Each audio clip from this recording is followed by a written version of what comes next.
So, what are we talking about this episode? You're gonna love this. I got something juicy for you. Ooh, do tell. Let's wait until we start recording because I want to get your authentic reaction to this. Can't wait. Okay. Oh, by the way, there's like new intro and outro music. I'm gonna use it for this episode. That's cool? You want to hear that? No, I'll just hear it in the edit. I'm gonna play it anyway. Okay. I'm ready to start recording when you are.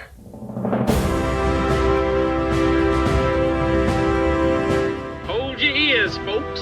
It's showtime. People pay good money to see this movie. When they go out to a theater, they want cold sodas, hot popcorn, and no monsters in the projection booth. Everyone pretend podcasting isn't boring. Turn it off. People love hearing the sound of their own voice, especially on a podcast. Turn it off.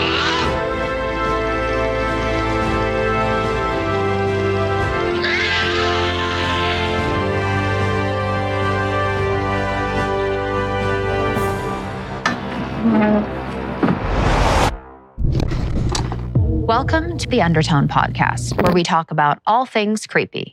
I'm your in-house skeptic, Evie Babbage, and I'm joined by my believer co-host, Justin Manuel. You're gonna love this. I got something juicy. Ooh, do tell. 10 mysterious audio recordings from an anonymous email. Let's keep an open mind, Evie. Let me guess, it's a Demonic possession. Okay, easy. All right.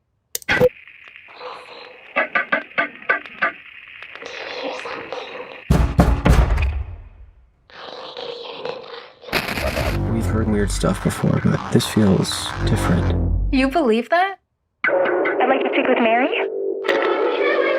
Where's that coming from? I'd like to speak with Mary.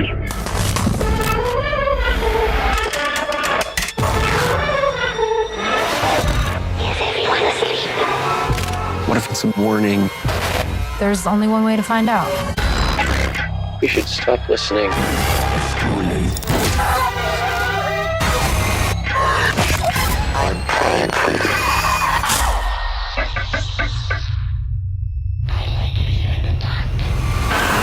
What were you thinking? You shouldn't have listened to all of them. It's what she wants.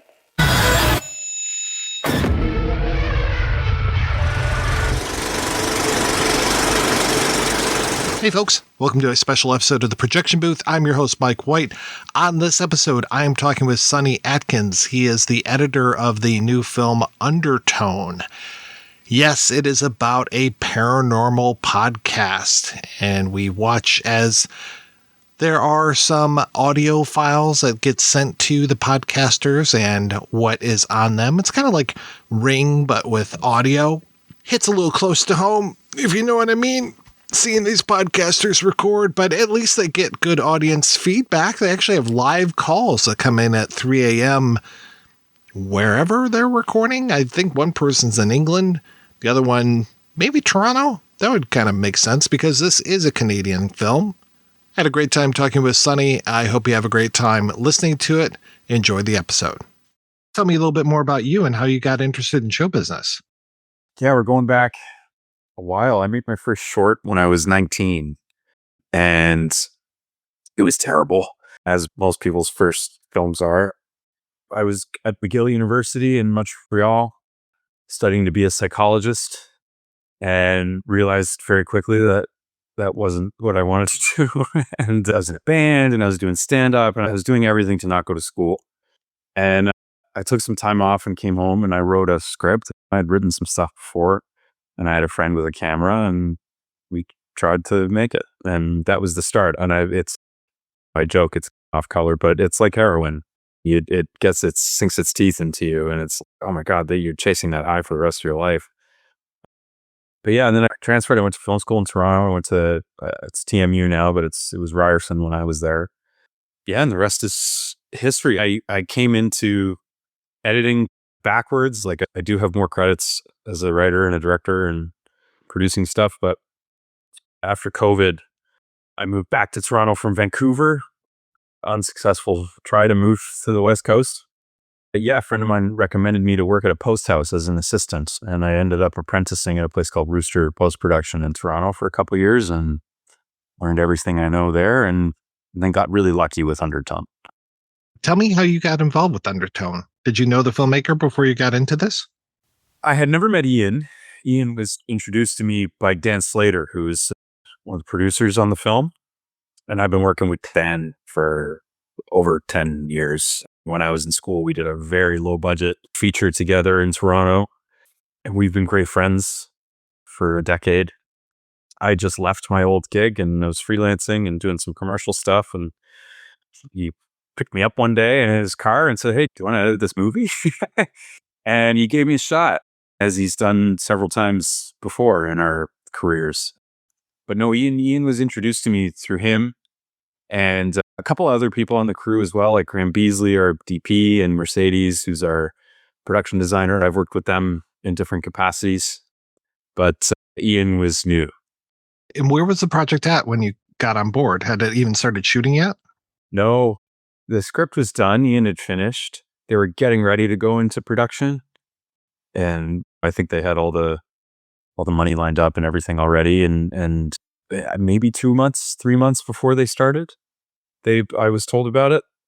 And then, I was working a different gig when the footage was coming in, so I was wasn't really cutting as we were going. But it was 15 days in February of last year. Obviously, if this is your first time working on a feature, I'm curious, what's your approach? Because obviously you've edited before, but it's a little bit different of a style. I did our assembly edit, our really early edit, backwards. Most editors I know start with an overlong thing when they hunk together every scene. And I did an assembly like that, but when we did the cut that I presented to Ian the first time, I think it was 62 minutes. I'd cut everything out.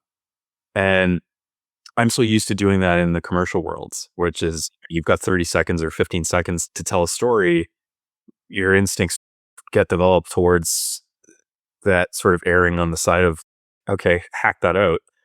How efficient can we be? Luckily, Ian and the guys didn't fire me and kill me on the spot when they saw it, which was great.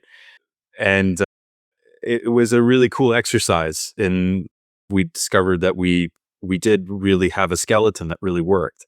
And then the process of the next 12 weeks together was adding flesh back onto this skeleton that we knew worked and we were excited about. I don't know if I'd do that again. I've learned some lessons. Not that it was bad or anything, but I think it worked particularly for this film because so much of it was audio. And I think the initial really short cut that I had, I'd stripped away a lot of talking. And I think we saw that it needed it, but it did tell us hey, there's a story spine here that really works. Yeah, there is so much to do with audio with this film in particular. I'm curious, what's your relationship like with the audio recordist, or how much are you involved in that process? In the recording, not much. We had a really great recordist who a bunch of us have been working with for a while, Dane Kelly, who was awesome and did a bunch of pre-mixing. I'm sure you've seen the film now, but the audio recordings of the couple that we're listening to, Dane did almost all of it. When I started cutting, those were pretty much done. And he did a lot of that himself, which is awesome. I come from I'm a musician, a drummer, and the guy I apprenticed under was total audiophile. I think I had a lot of that going for me. In terms of how involved I did temp and built out a lot of soundscapes and stuff like that as we were cutting. But I'd say maybe 10% of that made it into the final film. A lot of it was just rough that the incredible mixers and Foley artists and all those guys polished to a fine sheen. This movie could have been a disaster, since so much of it is us, the audience, watching one person pretty much just listening to audio. But you keep the pace up so well and you keep it so interesting. And what's your kind of approach to, all right, there's this recording going on and this conversation going on, but yet I need to keep the visuals really popping? One of the things that we discovered early on, and I come from a bit of a comedy background, so I found that comedy and scares operate in the same way. There's a punchline, there's a setup, there's the tension between those two things. And drawing that out as long as possible is the goal. We lean into that pretty hard. We know that there are some takes where we don't cut. for a long time, and where we've got you at the edge of your seat waiting for the next thing that you're going to hear, which is an interesting psychological thing I'd never encountered before in editing, because most of the scares in the movie aren't things that jump out at you. We've got one or two of those visual scares, but a lot of the time it's like, how can we keep you at the edge of your seat, shallow breathing, waiting for the next thing that you're going to hear? And we realized it was good to keep it simple and not super busy in the cutty. That was the thing that we were all afraid of, was we had a bunch of different setups for coverage of almost all of our scenes, especially the stuff at the table where Evie's listening. I think I had 9 different angles of that. And we didn't want it to be too cutty, because then you're like, what the hell am I watching? What am I supposed to take from all this? We found it helped ground the audience in not being patient, but it kept their attention where we wanted it, which was, hey, we know it's a very plain frame of Nina, whose face is just, you can't take your eyes off of her face. She's incredible. But you're waiting there for the next thing you're going to hear. The very smart thing of those slight camera movements and taking in negative space, where is something going to show up or is something not going to show up? I can't take credit for that. That's Ian's genius. There was stuff that I was even making the mistake early on where I was cutting out of that stuff too fast. And it wasn't until we got a chance to sit down and work together for the first couple of weeks of the edit where he was like, no, the whole language of the movie is in these really long pans and I hope audiences are jiving with it, because it does make you wonder what's coming. And sometimes we don't give you an answer, and it seems to have worked for some people, which is great. And you have that, I would call it punctuation, some of the scenes where it's just black. As far as I could tell in the theater, it was just black with the audio. Yeah, it comes back to a drumming thing. Dan Slater, producer, we're both musicians, and he was involved in the cutting of the film. It was me and him and Ian and other producer Cody in my living room, like sitting right over my shoulder. And we could communicate weirdly in drum rudiments, where I'd show him stuff and he'd go, it's got to be like a paradiddle, or that's got to be, and immediately what he was talking about. And so much of editing is rhythm. And I think that those little cuts to black, like once we established that that's part of the language of the film, we were like, it gave us kind of permission to use it a couple times. And I think it works. You've got those audio transitions under there. Sometimes it's completely silent. That was a big thing with Ian too, is he wrote, the word silence comes up a lot in his screenplay. And, I was like, oh, it could never be nothing. But his whole thing was like, no, there's no waveform. I don't want to hear anything.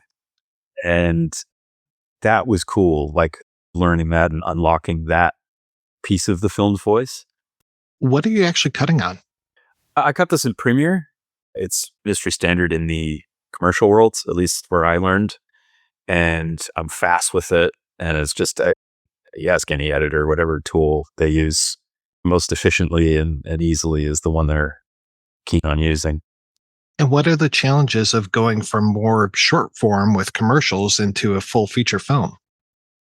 Just like trusting your instincts. I think that, imposter syndrome was a big thing too. But I think when I settled into it, was realizing that you can still think of things in units of 30 seconds of story, and that sort of just stack on top of each other and build on top of each other. If I can hold your attention for 30 seconds and then another 30 seconds and then another 30 seconds, and I realized that that's what I was doing and you learn to zoom out on a macro level and feel the film in a different way, feel the piece. But I had none of that knowledge going in, and it was a learning process for me, for sure. How are you keeping everything straight? Do you have some sort of like folder system as far as where you keep your scenes, or how are you breaking stuff down?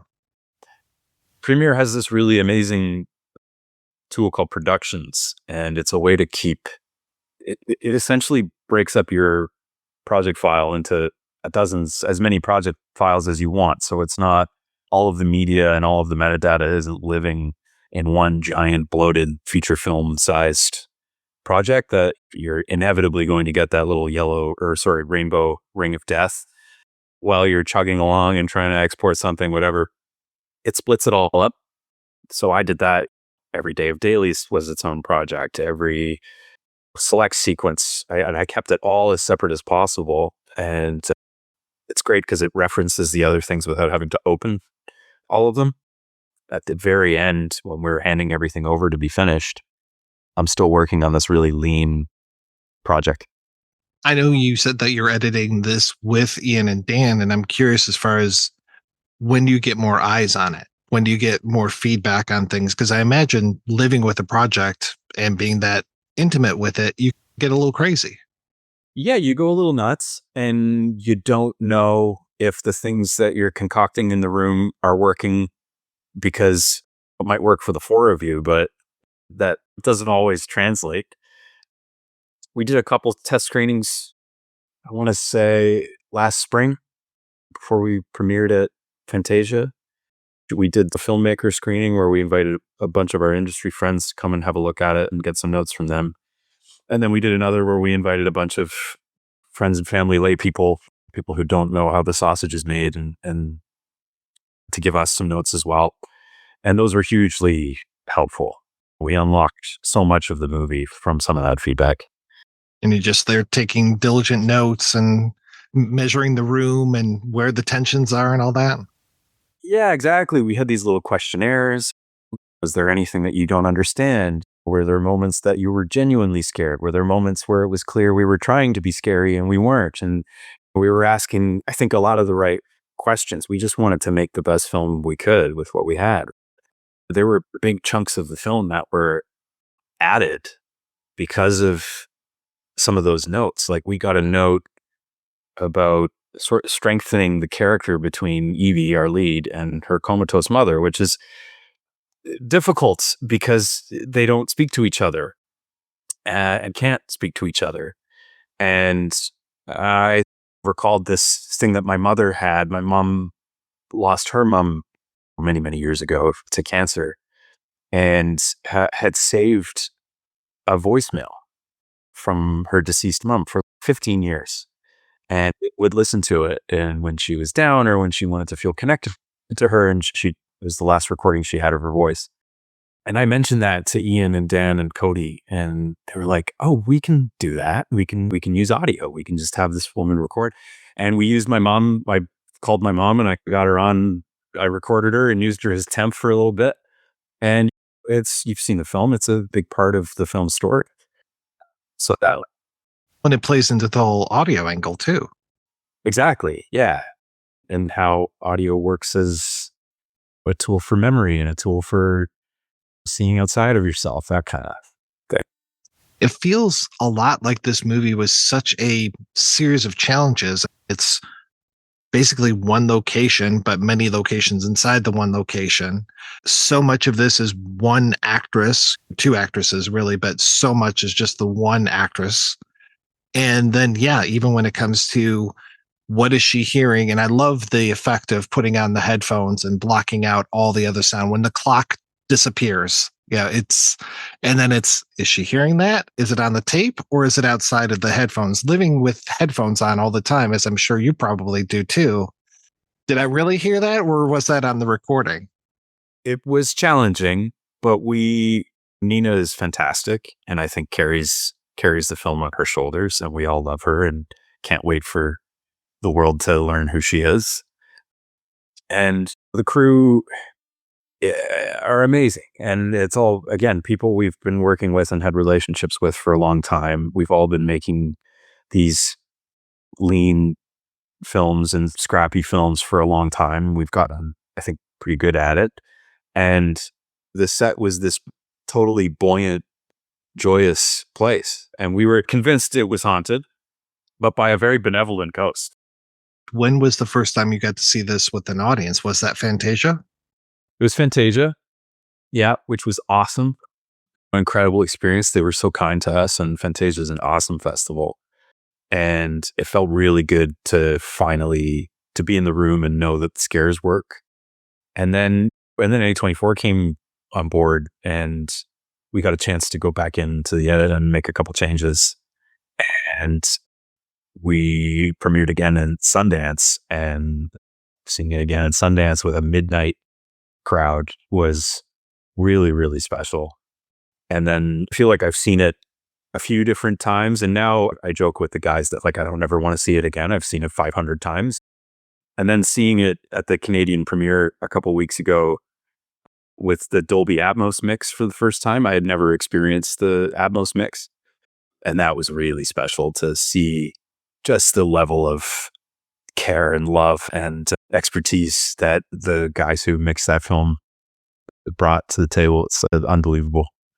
Handing your film off for finishing always feels like a really special baton handing process. You do it so frequently in commercials because your turnarounds are so fast, and you build these relationships with the colorists and the color assistants and the mixers and the everyone on the other side.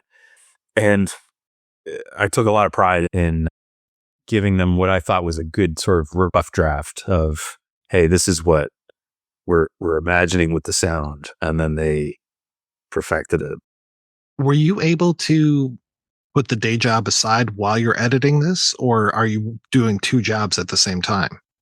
Luckily, no day job. I had left my commercial post about a year before we started the movie. I was freelancing with varying levels of success. This movie came at the perfect time for a lot of us. But yeah, no, I was able to, for at least 3 or 4 months, it was full time. What have you done since then? We're getting ready. I can't say much, but the team, it looks like the band's getting back together and we're doing another film, I think, within the next few months. So lots of prep on that. And I direct whenever I can. So I wrote and directed a little short over the summer that we're hoping has a nice little festival run, and write when I can. Got lots of irons in the fire. Do you have any sort of web presence where people can keep up with you and your work? Yeah, I have a website that's in dire need of a renovation, but it's slatkins.com. And I have an Instagram that I don't use very often. Not even going to plug it. But yeah, other than the website, I'm like an elder millennial and I try to stay off the internet as much as I can.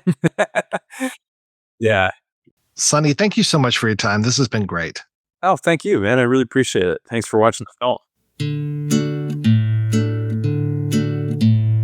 Baba, black sheep, have you any wool? Yes, sir, 3 bags full. 1 for my master and 1 for my dame. 1 for the little boy who lives down the lane. Baba, black sheep, have you any wool? Yes, sir, 3 bags full. Baba, white sheep, have you any wool? Yes, sir, 3 bags full. 1 for my master and 1 for my dame. 1 for the little girl who lives down the lane. Baba, white sheep, have you any wool? Yes, sir, 3 bags full.